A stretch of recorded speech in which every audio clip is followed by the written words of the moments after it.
Rumah kembali ke rumah, tanah kembali ke tanah. Itulah yang diinginkan warga Gayam jika UGR tidak bisa dinaikkan. Setelah melayangkan surat penolakan beberapa waktu lalu. Berikut informasi selengkapnya.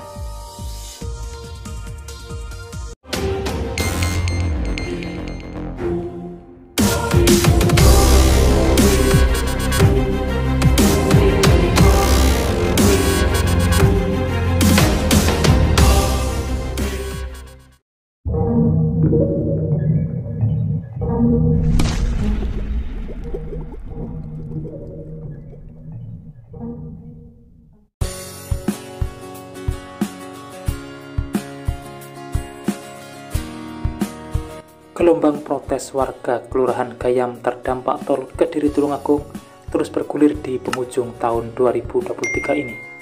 Setelah melayangkan surat keberatan kepada sejumlah pihak terkait pada Rabu 27 Desember 2023 lalu, ini warga meminta agar bentuk kerugian diberikan dalam bentuk non-tunai jika nilai penaksiran harga atau appraisal tanah tak berubah. Sebelumnya, perwakilan Forum Komunikasi Warga Terdampak Proyek Tol Kediri Tulungagung di lingkungan RW 1 Kelurahan Gayam, Anis Iva, yang telah melayangkan surat keberatan, menyatakan ada keberatan poin inti dari surat keberatan tersebut, termasuk beberapa kejanggalan yang perlu dijelaskan secara lebih detail. Salah satunya terkait nilai appraisal yang dirasa di bawah harga pasaran. Untuk membuktikan hal tersebut, warga juga melampirkan bukti transaksi jual beli tanah di lingkungan yang sama pada periode waktu Juni 2023. Keberatan dari warga didasarkan pada nilai appraisal yang dinilai lebih rendah dari harga pasaran. Karenanya, warga meminta agar nilai appraisal bisa diubah lebih tinggi. Jika memang harga appraisal tetap seperti itu, warga tidak mau menerima dalam bentuk uang. Hal tersebut dilakukan karena harga yang ditawarkan tidak bisa menutup kebutuhan untuk membeli tanah baru. Begitupun juga membangun rumah seperti yang dimiliki saat ini.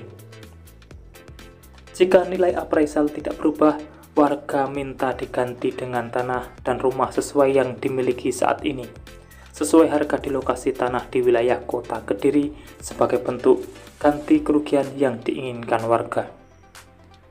Sedikitnya ada 44 warga di lingkungan RW 1 Kelurahan Gayam, Kecamatan Mojoroto yang ikut membubuhkan tanda tangan di surat keberatan.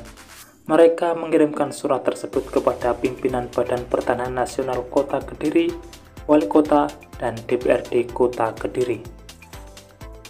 Untuk diketahui, rata-rata tanah pertanian di sana dihargai 18 juta per RU oleh KJPP. Sedangkan riwayat jual beli tanah sawah oleh warga pada Juni 2023 senilai 31 juta per RU. Kemudian, untuk tanah pekarangan, kwitansi jual beli di Kelurahan Merican dan masih di lingkungan yang sama atau di sekitar kampus Universitas Brawijaya seharga 45 juta per RU. Jumlah itu lebih tinggi dari harga yang ditawarkan tim KJPP sebesar 31 juta per RU. Menurut warga, itu jelas di bawah harga pasaran. Menanggapi hal tersebut, Ketua Tim Pengadaan Tanah Jalan Tol Kediri Tulungagung, Dinanda Kristi Susanti, mengatakan pihaknya sudah menerima surat keberatan dari warga Kelurahan Gayam.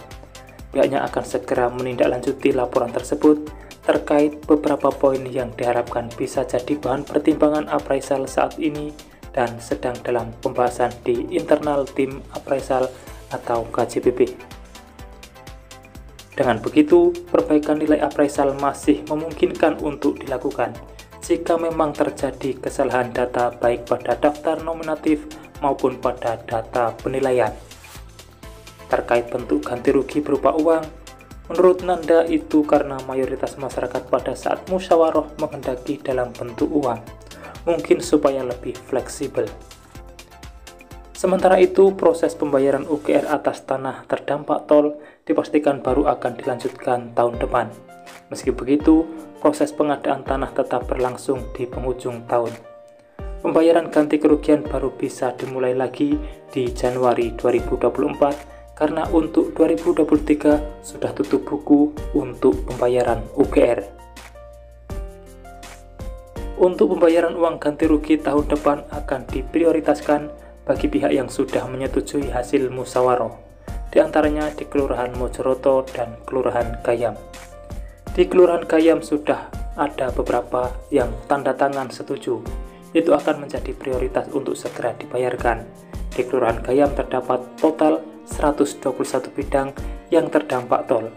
Sebanyak 37 diantaranya sudah melalui tahapan musyawarah dengan hasil 15 bidang milik 13 orang telah dibayarkan UGR-nya. Demikian update informasi untuk saat ini. Semoga tayangan ini bermanfaat dan pantau terus channel ini untuk mengikuti perkembangan selanjutnya. Sudah waktunya saya pamit undur diri dan wassalamualaikum warahmatullahi wabarakatuh. Sampai bertemu di kabar menarik selanjutnya.